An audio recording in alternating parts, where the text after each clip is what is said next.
So welcome back to part 2 to chapter 1. So we're going to pick up with the employment taxes, which is the next tax to discuss.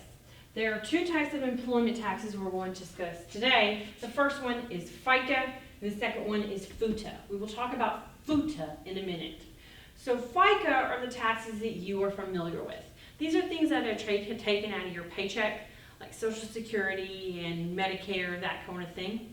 In 2016, Social Security is 6.2%, and Medicare is an additional 1.45%. Social Security does have an income cap. You can see this on slide 39 of $118,500. So that means after you have income of that amount, Social Security cuts off, okay? Medicare does not have the same cap. There's actually no cap for Medicare currently. It's just 1.45%. Now, one thing you probably did not know was that there is both an employer portion and an employee portion. So when 6.2% and 1.45% are withheld from your paycheck for employment taxes, the employer also has to pay 6.2% and 1.45%. So actually, the government receives double. It's approximately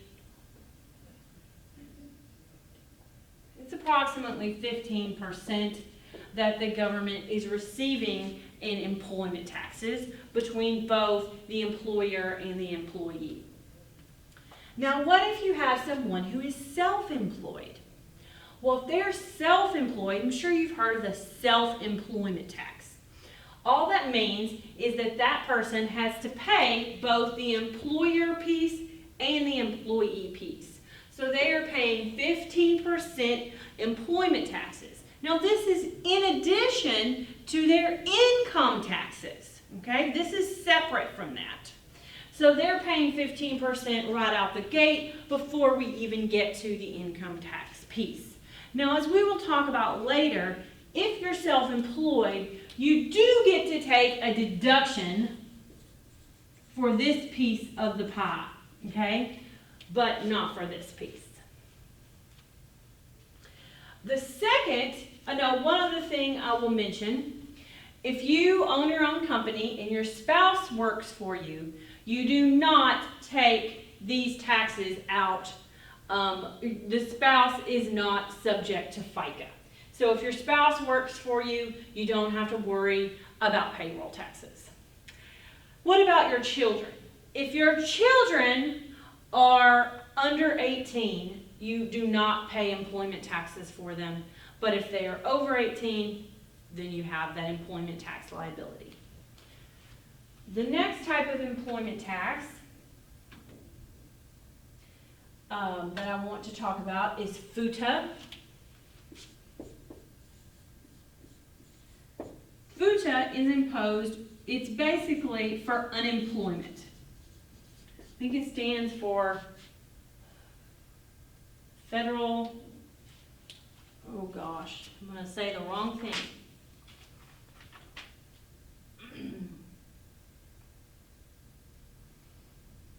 It doesn't actually say in the book what it stands for.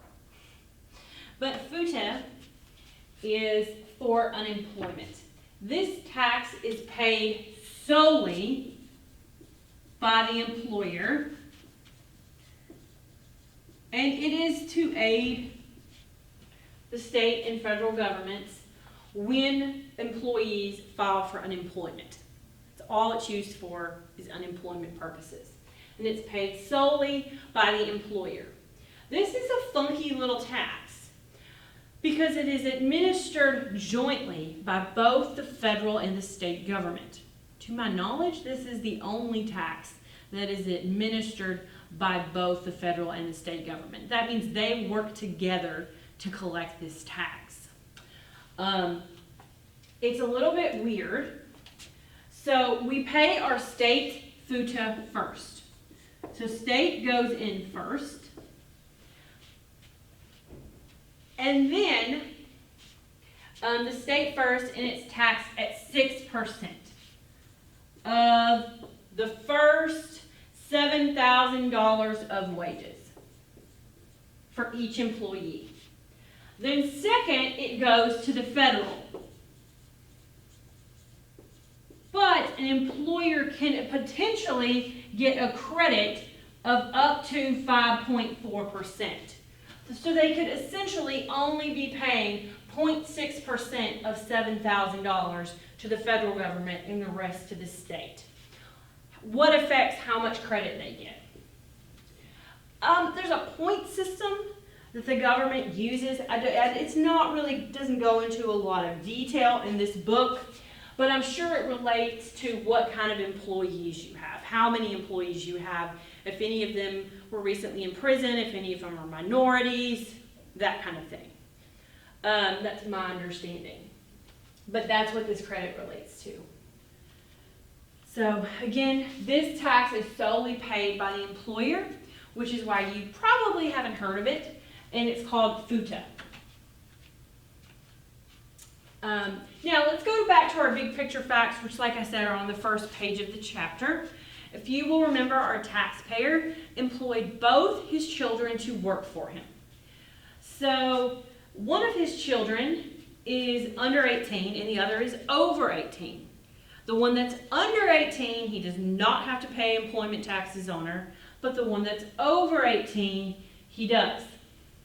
Okay? And since Travis owns his own business, he is going to be subject to self-employment tax of 15%.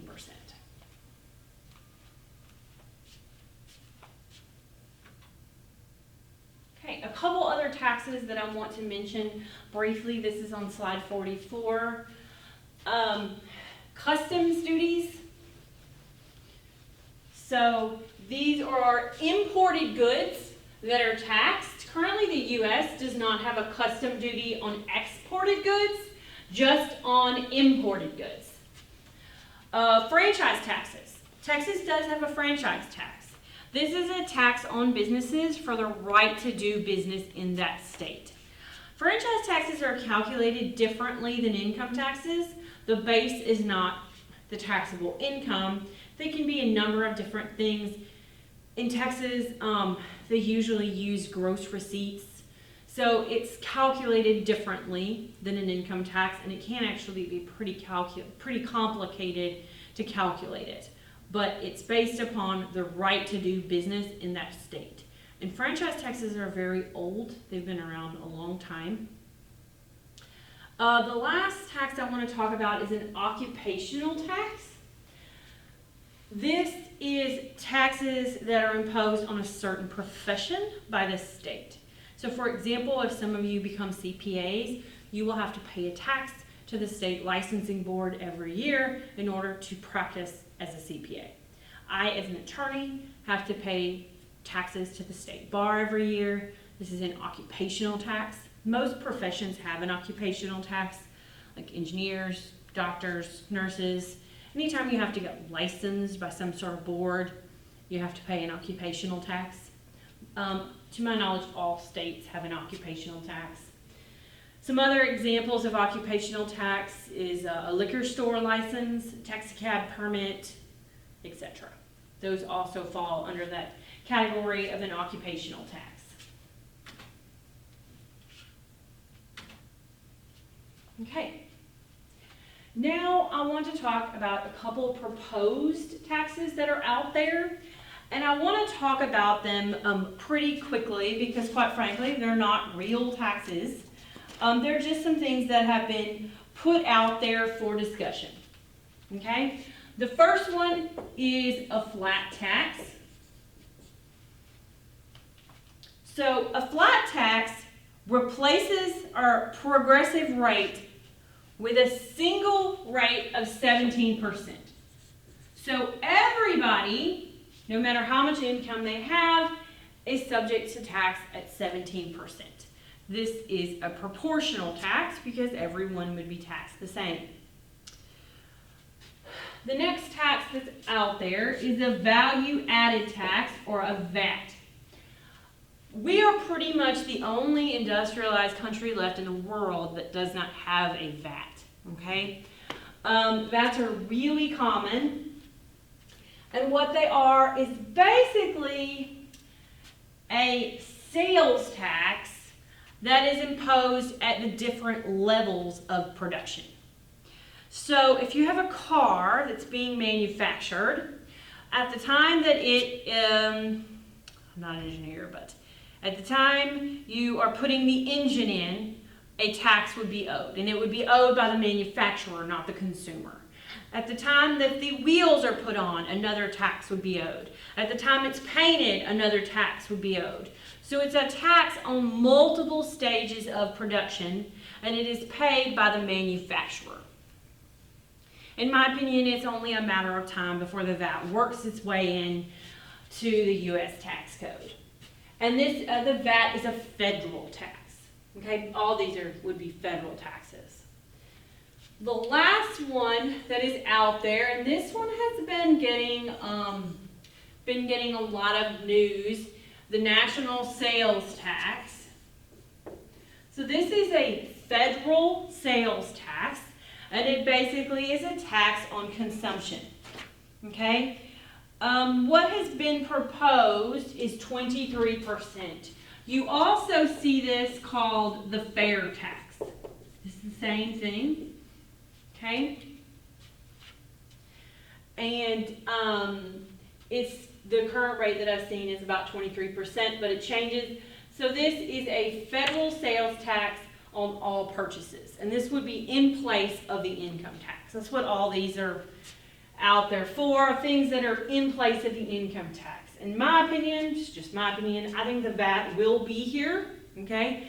In my lifetime, it'll be here. But I do not think it will replace our income tax system. I think it will be in addition to our income tax system that we have. So these are some of the options that are out there. Okay. The next topic in this chapter, which actually flows nicely into chapter 2, which we will get to, is tax administration.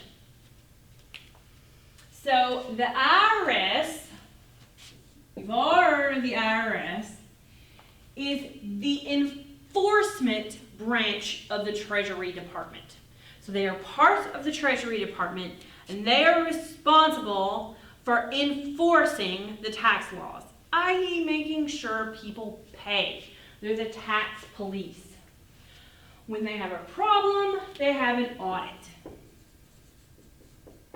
Okay? So there are different types of audits. This is on slide 48. There can be a correspondence audit, which is the simplest form of an audit and happens purely by mail. Okay? We have an office audit, which is usually restricted to some certain issue, one issue, and it can take the place in the facilities of the IRS. It could also happen in the taxpayer's office, but it's very limited in scope. Then we have a field audit, which is much more expansive, which is when we look at a number of different issues, and it takes place at the taxpayer's place of business. I used to work for a client in Houston, and the IRS actually had their own office in the basement because they were perpetually under audit. It was a big company. It's not uncommon for big companies, huge companies, to always be under audit. So the IRS just gets their own office in the building.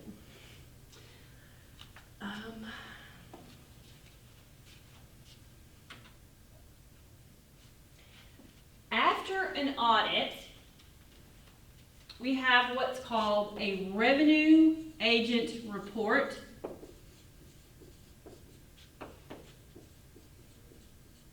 Or an RAR, okay? This report will either show, okay, the taxpayer gets a refund, the taxpayer owes money, or there's a deficiency, or it could say no change, which means, okay, we don't find anything different than how the taxpayer reported. Which brings me to an important point. In the U.S., we basically have what's called a pay-as-you-go system, which means taxes are withheld during the year, and people are largely responsible for their own compliance. People have to file their own taxes. This is not the case in some countries in the world, but in the U.S., we really rely on self-compliance. So when the revenue agent report comes in, they might say, okay, taxpayer gets a refund, taxpayer owes money, or they have a deficiency, or there's really no changes, the taxpayer was correct in their original return. So what if the taxpayer doesn't like the result of the revenue agent report? Probably because they have a deficiency or they owe money. What if they don't like the result? What are their options? Okay? The first thing that they absolutely have to do is go through appeals. This is not an option.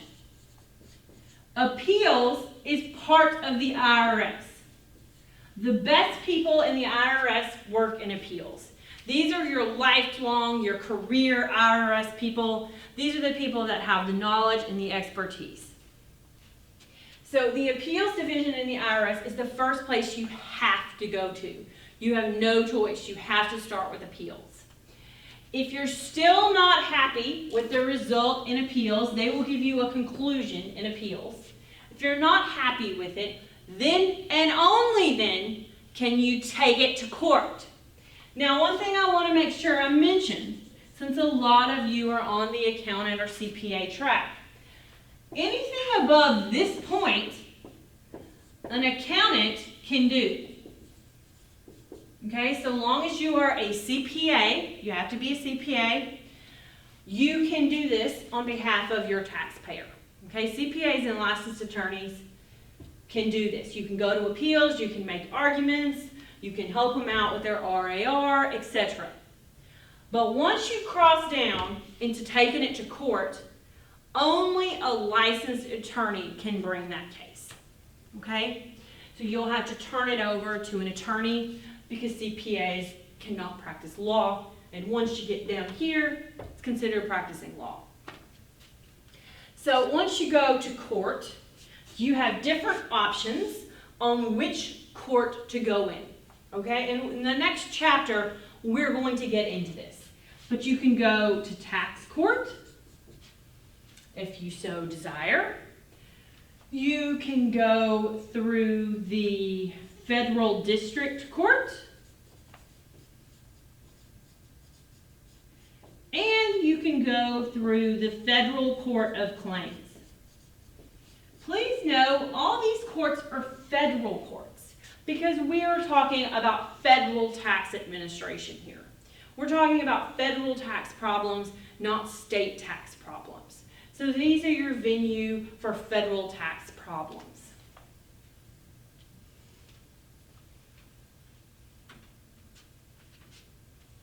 So if we go back to our big picture facts, we remember that the Walkers had an easy audit done entirely through the mail. That was a correspondence audit. And the Carters had a more serious audit, probably either a field or an office audit. Something that is commonly done with audits is you will get audited by the state government, and then the state government will let the federal government know that they found an issue with the state return, and then soon thereafter you'll receive a letter, it's called statutory notice of deficiency, from the federal government letting you know, hey, there's a problem, okay? So often that happens. You'll see one audit and then immediately after you'll see another because there is communication between the state and the federal governments on these issues. And since so many state returns piggyback off the federal numbers, if there's a problem with the state return, there's probably also a problem with the federal return. and vice versa. So they do communicate with each other. Be aware of that.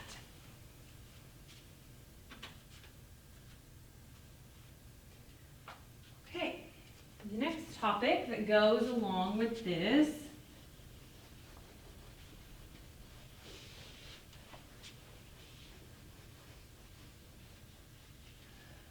is the statute of limitations. I'll say SOL.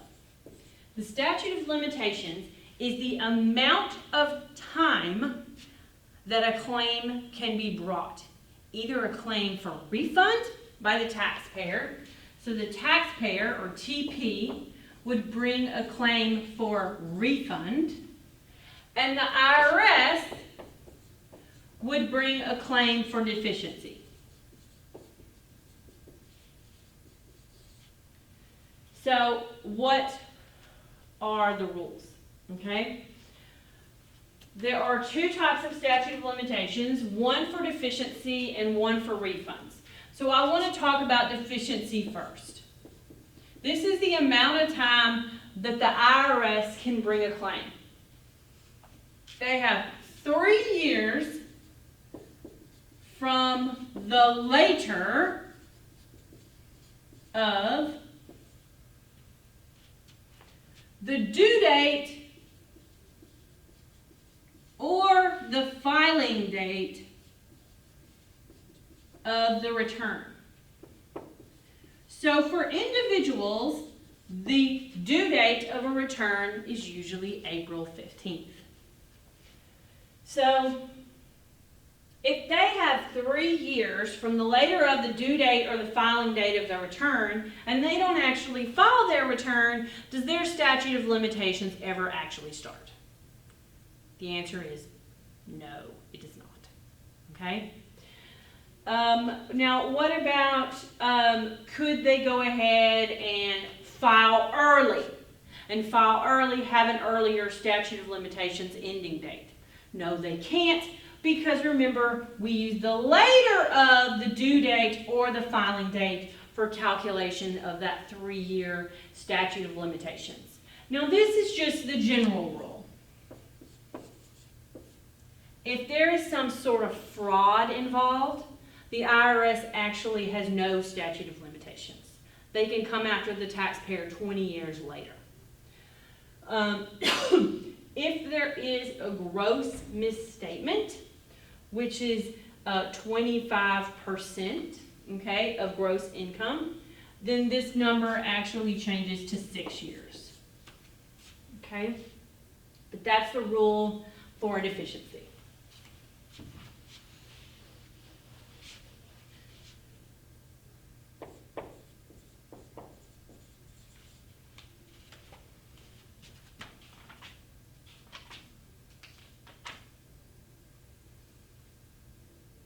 What about the rule for refund?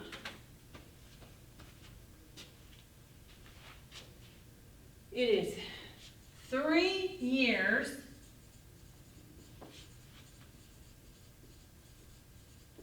from the due date, okay, or 2 years from the date tax is paid. Okay, whichever is later. So we do have a little bit of a different standard, okay, for refunds.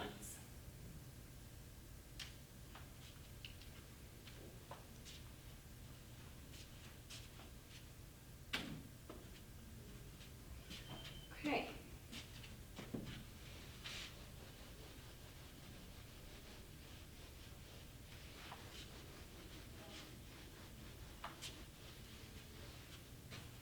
The next topic I want to talk about is interest and penalties. So when you owe money to the IRS, they charge interest. I don't want to spend a lot of time talking about interest. Just know that they do charge interest, and it can be a lot of money. Okay. The current rate is about 3%. Penalties are in addition to interest. There are lots of different types of penalties out there, but we are going to talk about two penalties in this class: the failure to file and the failure to pay. You should really calculate failure to pay first, which is 0.5% per month, okay, with a max of 25%. It's 25% of the amount due, okay? So this is imposed against the amount that is due. Now we have our failure to file penalty, which is 5% per month with a max of 25%, minus your failure to pay amount, because the IRS doesn't double dip. That's why I say calculate failure to pay first. Okay? So again, these percentages for the penalty are imposed upon the amount that is outstanding. And we do have a maximum of 25%. So let's do a couple examples here. Okay? Let's look at example 20 in the book. Okay? We have Adam, who files his tax return 18 days after the due date. Okay? He returns a check for $1,000, which is the amount that's owed at the due date. Okay? So we want to calculate his penalties. Let's calculate his failure to pay penalty first. How many months is this? The IRS counts any piece of 1 month as an entire month. So 18 days counts as 1 month. What if he was late 36 days? That counts as 2 months. Okay? Please note that. So we have 1 month times 0.5% times $1,000, which equals $5. This is his failure to pay because he did not pay on time. He paid 18 days late. Now what about his failure to file amount? 1 month times 5% times $1,000 equals $50. But remember, you have to subtract out any failure to pay amount, which is 5. So his failure to file penalty, so this is for failure to file on time, is $45. And his failure to pay penalty is $5. Now, it is very possible for someone to have one penalty without the other. In fact, one thing my professor always makes sure he said, extension of file is not an extension to pay. You've heard a lot about extensions to file a tax return. You can very easily file, it's called a Form 704 or 7004, to extend the due date of a tax return for 6 months. If you do that, it does extend the due date, but it does not extend your failure to pay. You still have to pay by April 15th, even if you don't have to file until October 15th. So that's something that's important to note. There are lots of other penalties out there. For example, if you have a fraudulent return, your penalties can be upwards of 75%. Okay? So you know, there are lots of penalties out there. Okay? So I think that is the last topic in this chapter. It is. So we'll pick back up with chapter 2.